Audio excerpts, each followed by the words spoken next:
Well, welcome everybody to this webinar hosted by the Center of Healthy Minds and Healthy Minds Innovations. My name is Sergio, and I'm one of the Gastroenterology and Hepatology Fellows at the University of New Mexico. And I'm having the pleasure of being the moderator for this excellent webinar. So I would like to introduce our panelists for today. First of all, I would like to introduce Dr. Richard Davidson. He's the center and founder for the Center of Healthy Minds. And also, he's also founder of Healthy Minds Innovations. Welcome, Richie. Thank you so very much for your time. It's a pleasure having you here. Pleasure to be here. Thank you, Sergio. And I would like to introduce two of my colleagues and dear friends. First of all, I would like to introduce Dr. Aline Charabaty. She's one of the gastroenterology and inflammatory bowel disease doctors at Johns Hopkins Hospital at Sibley Hospital. Welcome, Aline. Thank you, Sergio. Thank you for having me. And also, I would like to introduce Dr. Violeta Popov. She's the director for Bariatric Endoscopy at the VA Hospital in Manhattan, and also she works at NYU Hospital in Manhattan. Thank you so much for being here, Violeta. Thank you for having me. It's wonderful to participate in this seminar. Thank you so very much, everybody. So the main purpose of this webinar is to express our thoughts about how we as healthcare providers are dealing with this healthcare crisis and this pandemic caused by COVID.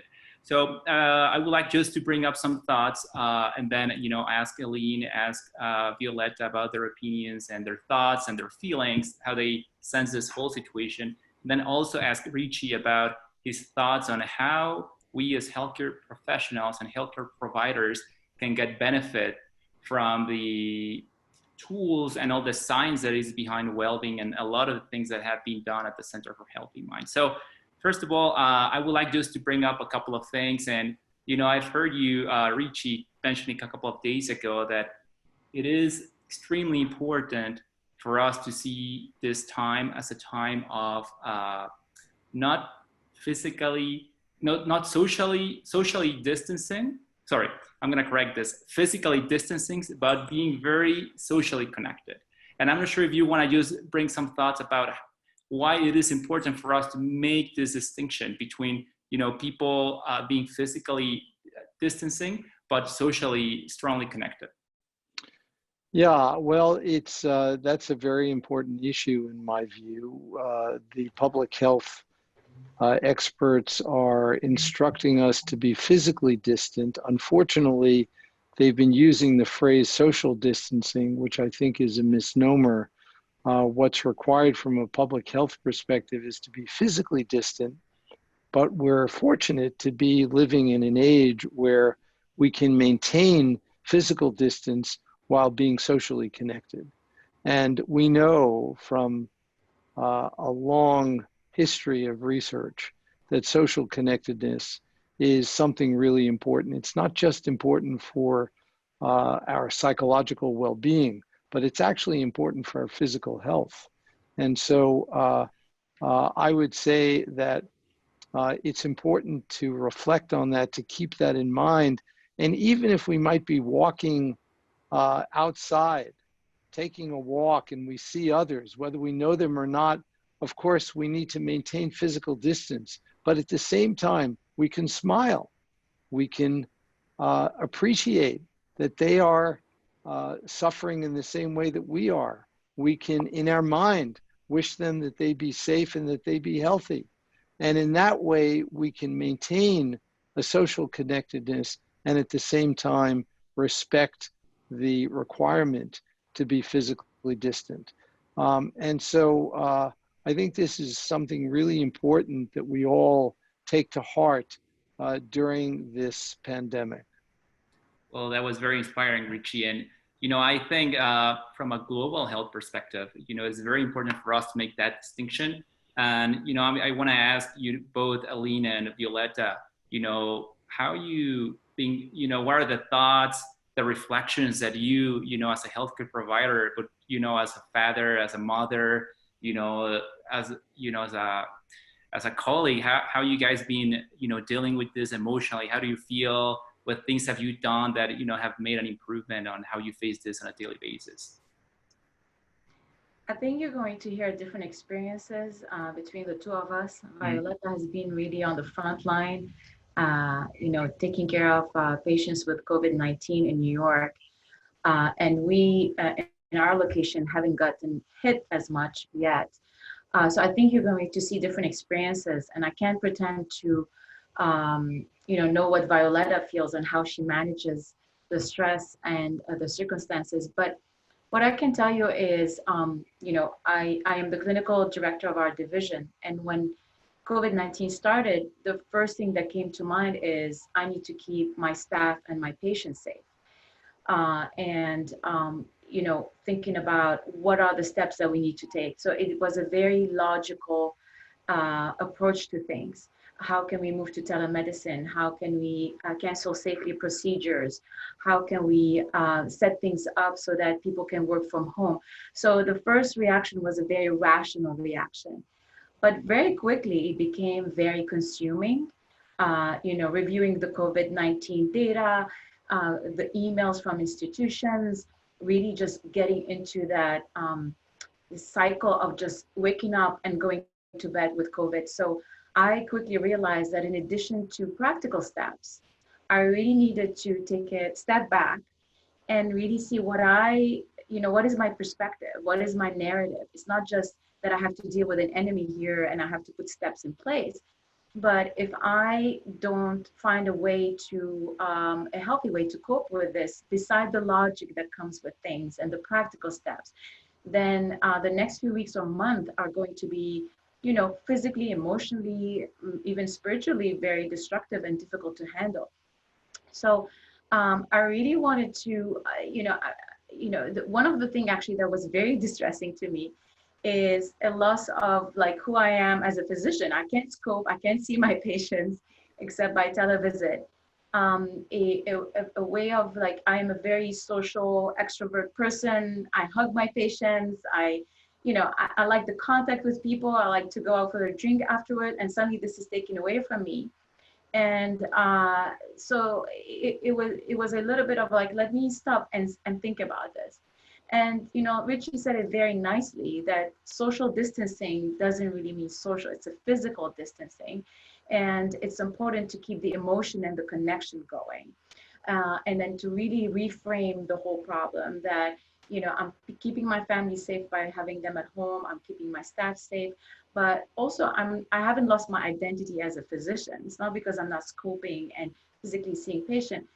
There was a different purpose now to my role, which was continuing to take care of my patients in the safest way possible, and really finding that connection that doesn't require physical connection. So now when I'm doing my televisit with my patients, I feel very grateful that they let me in their homes, that I see their bedroom and their office. I had somebody doing a visit from the laundry room because probably that's the only space that was quiet from the kids. And I was very appreciative of this. I felt like we were connecting at a different levels. And now patients were asking me, am I okay? It was a reverse visit sometime. Are you guys okay? Do you need masks? I'm making masks. I have some extra. If you want, I can send them to you. That was amazing. That was really, a kind of a reverse situation when here are our patients worried about us and wanting us to be healthy and stay healthy. So it was very humbling and a very, different way really to connect with people that this crisis is bringing. And, it was also nice the first few days when we were really readjusting how we work to slow down. That, my typical day starts with, waking up, exercising, going to work, having few phone calls on the way to work from referring physician, getting to work, seeing patient, eating very fast at lunch while I'm doing some notes or sending some messages. I come home, I make dinner while I'm tweeting a few articles, and then we're watching a TV show while eating dinner, then everybody's going to bed. So actually that just stepping off that hamster wheel that COVID-19 pushed us to do and slowing down and really reassessing what are we doing in this life. It was really kind of a wake up moment. And, taking pleasure in having that coffee in the morning, not in the car, but sitting on a table or outside in the garden, eating at the table together And we started going around the table and saying, what are the things we're grateful for today? We're grateful that we're healthy, that we're safe, that we have a home, that we have food. Things that we usually say without really meaning it, but now we mean it. We mean that we are grateful for those moments we're having with our family. I have time to play with my kids. I'm enjoying cooking meals differently. I'm enjoying trying different things. So I think it was a really nice way to see that maybe we're keeping ourselves busy with too many things during the day. My kids have 50 activities. I spend usually my weekend driving from the piano to soccer to diving to just ridiculous. And now I realize my kids don't need that. They are perfectly content being home, playing with their, with some toys, reading. And it's just so nice for all of us, adults and younger and older adults and younger adults, to just slow down and appreciate the moment. And just one last thing before I stop there. Um, it's really, I discovered meditation a few years ago, and I really thought it was not the thing for me. And because when I'm stressed, I like to go for a run, I like to lift weight, scream at somebody sometimes, and just very active, kind of like letting go of stress. And so I didn't think that was a thing for me. And I went on a meditation retreat, and that absolutely changed my life. But of course, we were in a retreat in a beautiful environment where we did everything very mindfully, from eating to talking to going on a walk to doing the mindfulness exercises. And I have to admit that, after that weekend, I felt like this is it. I want to do this every day. This is the best sleep I've ever had. I felt really good. I felt really connected with the group of people I was with. I have a terrible scare of heights, and I was able to drive over the bridge without going into a panic attack after the weekend. So I knew it was physically and emotionally a transformative experience.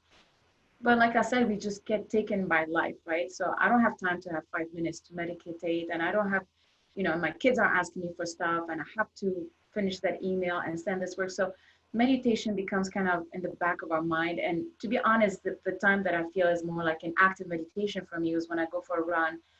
Now I don't put music anymore. I don't talk to people. I go by myself, and I try to keep the thoughts away and really clear my mind. And that's my active meditation.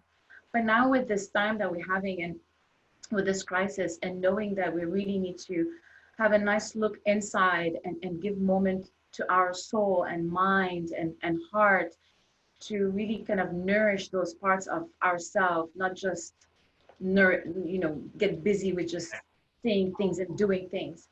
Now I'm like, there's no excuses. So I had that opportunity to go back to meditating more regularly, and that really changed. And it really just, for me, it's really, my step now is that when hopefully all this COVID thing is done and over with, that this should be a priority, because I realize how beneficial it is to my heart, to my mind, to my body, how I connect with others in a different ways, how I just give myself a break from the busyness of our lives and the worries and the anxiety of COVID-19 and beyond.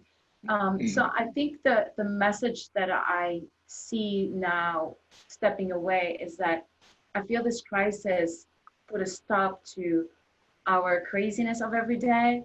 And it's important to kind of reflect and say, how are we going to live our life after COVID? What are going to be our priority? Do we need to get ourselves busy all the time, or can we slow down and reflect and do things that are important without getting ourselves too worried about everything else? So I'll leave it at that. Yeah, because I can talk forever, as you know, Sergio. So I'll stop. I think that at the end of the day, and before we handle the word to Violeta, it's those lessons that you take for yourself and that you are really applying to your life, in your situation, very personal perspective. As a matter of fact, yesterday, we were having a webinar with Richie, and he was saying he was finding some enjoyment in cleaning the floor, and that, you are not traveling as much as you have been doing for the last 15 or 20 years, as a matter of fact. And, Richie, before we have Violeta talk about her experience, I would like, you to also tell us, Aline, has had this experience with meditation. And then a couple of days ago, I was talking with Violeta, and he was telling me, hey, Sergio, I've never tried it. And, I'm really just exploring this. And, she was looking at one of your meditations that Healthy Minds has been doing on a weekly basis. And, she found it very beneficial. And I'll have her talk about that. But I would like you to talk about the benefits that, certain tools like, meditation or flavoring positive emotions, and also finding a sense of purpose in these times. How are they helpful, in these times and beyond these times, Well, we are facing a very difficult challenge because there's so much uncertainty, and particularly in a time like this, having tools that we can use to be in the present moment, to restore our emotional balance, to be present for others when we are with them, is especially important. And so I think that the kind of meditation that we're talking about they represent simple tools that we don't need any instrumentation for. We don't need any special environment. We can do this anytime, anywhere. And that's what makes it so powerful. So we can do it when we're walking. We can do it when we're interacting with others. We can do it for those of us who have jobs that require that we be on the front lines, like you guys. I think it really is especially helpful. We can take 30 seconds before we go into a patient and restore a little bit of balance to help us be as fully aware and fully connected as we can be with that patient. And then we all have other lives that we live outside of work, where we're interacting with our families, our spouse, our loved ones. This is another opportunity in which we can practice. And so I think that it is at times like this when the real fruits of our practice are most important, because the goal of the practice, after all, is not to have some special experience when we're sitting and meditating, but rather it's how it transforms everyday life, how it infiltrates every nook and cranny of our everyday lives. And so this is when it counts the most. Well, thank you so much, Richie. That was very inspiring. And I would like to hear your thoughts, Violeta, because you really, I would say you've been really in the front line of this. As a matter of fact, you were on call overnight taking care of patients with COVID in New York. And you've really been on the front line with this. So I would like to, ask, your thoughts about how you've been, emotionally, dealing with this, and things that you have found helpful. As a matter of fact, you were telling us that you have found certain, meditation techniques that were exposed by Healthy Minds Innovations helpful. So can you tell us a little bit about that? We'd love to hear you. Thank you, Sergio. I did listen to Richie's seminar that you kindly sent a few last week, and I really enjoyed, really appreciated you mentioning slowing down and thinking about the other person, and really appreciating them for what they're doing, for just being there. I mean, my time here has been very much like what Aline mentioned.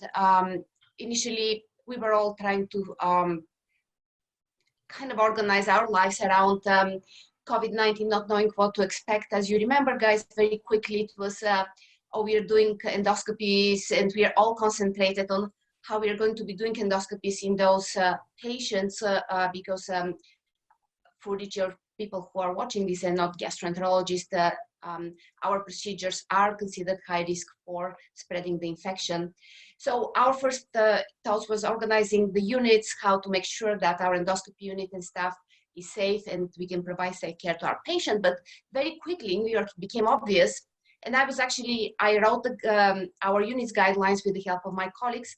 And frankly, being on Twitter was extremely helpful for me because I could already see all this information. People from Wuhan, from China, were posting their experiences. I found Twitter to be very important to connect to my colleagues and be informed of everything that's happening. So very quickly, though, we realized that, frankly, the guidelines are amazing and very important to have, but it all became a second thought to actually what was happening, which is all of a sudden, we are no longer gastroenterologists, but we all became physicians caring for COVID patients. We became part of what NYU calls the COVID army. I don't think all of my colleagues have stepped up, but what I found the most incredible and really inspiring is I mentor a large group of medical students, and I have 2 people who are graduating this year. I'm very happy because they were staying at NYU for residency. So wonderful, amazing, dedicated students. Almost 50% of the medical of the class of 2020 chose to graduate early. They graduated early last Friday online. I watched. They're starting next week on the wards to care for the patient. Oh. There is no vacation time. They will never receive any compensation for those months that they're dedicating to the care of these patients. They will not finish residency early. They won't have any special privileges. Yet all of them volunteered to come and help out on the wards. It is really humbling to see how everyone has stepped up. Going back to our patients, and again, the things that Richie said in the seminar really resonated with me. It's not social distancing. There should be physical distancing, but there should be social connection. I can't even tell you, when we go to see our patients now, 99.9% are COVID positive in our hospital. And again, I'm very impressed by our VA leadership because they agreed very quickly to accept non-VA patients. So all of these hospitals that you read about in the news that have been hit hard, like Elmhurst or other hospitals in Brooklyn and Queens, they send the overflow to, we are one of the hospitals that accept the overflow of patients. So we see patients from all over the city. And when we go to see the patients, there is this long process of putting on multiple layers of protective equipment. So the patient is alone in the room. There is no family. The physician who is supposed to take care enters the room, and we speak through multiple layers of protective shields between us and the patient. Just like Aline, I hug my patients. I'm very close with my patients. For me, I don't know how they accept it, because you hear a gargled voice from behind the face shield, from 2 masks and the face shield, because we have to save equipment. You don't see a person. You see this kind of a blue gown, head mask, bouffant cap. It almost like you're talking to a robot. I cannot imagine how our patients feel communicating to us. And on top of that, it's New York City. Many of the patients don't speak English, is not their first language. They have to deal with the difficulty with, the language barrier. Now that there's COVID, we can't always afford translators being in the room with us. And our hospital, since we were dealing with veterans who most of them, speak English, it's their first language. We didn't have the system of setting up phones in the room to talk and translate. So last night I found myself translating from Russian, which I don't speak very well. You have to use Google Translate, but translating, helping the nurses deal with the patient who only spoke Russian and French. There was no one else who could hear that patient. And they told me that was this was his second admission. I cannot imagine what was it for him the very first time he was here. At the end of our conversation, actually, he had to write down to him what was happening with him. He had one question for me, asking, do you have any questions? You know that I'm here, I can possibly answer your questions. He had one question, Doc, when I'm going to go home? You know, and he was, you know, what can you say? People are very, very sick. As you well know, people with COVID-19 may seem stable and then they decompensate very rapidly. But so I cannot make predictions. It is, I think for my part, I mean, for me, the hardest thing was not being able to connect to the patients in the way that I usually connect. And I can see how difficult it is for them being alone in that room, completely isolated from the nurses, from the physicians, not always having great information from their families. It must be a terrifying situation. So that's it for me. I can imagine. And, you know, one of the things that I would like to, you know, that I take for myself is how, you know, we try to, because, you know, doctors and we as physicians have to be on the front line of this, certain, you know, differences between regions. But I think for me, it has been, you know, opening the focus of gratitude beyond physicians. You know, we have so many nurses, technicians, people who are in the kitchens, people who bring you the mail, you know, like you were saying recently, Richie, and even people, the janitors, you know, whoever is cleaning the rooms, those rooms after, you know, the patients are there, they're risking their lives too, you know. And I think, you know, for me, it has sparked that sense of gratitude, you know, of seeing, you know, beyond those borders of, well, it is just the physicians that are taking care of these patients. Well, it is just a whole army of people, you know, technicians, secretaries, people who are on the front line and who are risking their lives too. So, you know, I feel very grateful for that. And I also feel very grateful for you, Violeta, and you, Aline, sharing with our audience, you know, your experiences, your thoughts, how you've dealt with this. And, you know, we're all in this together.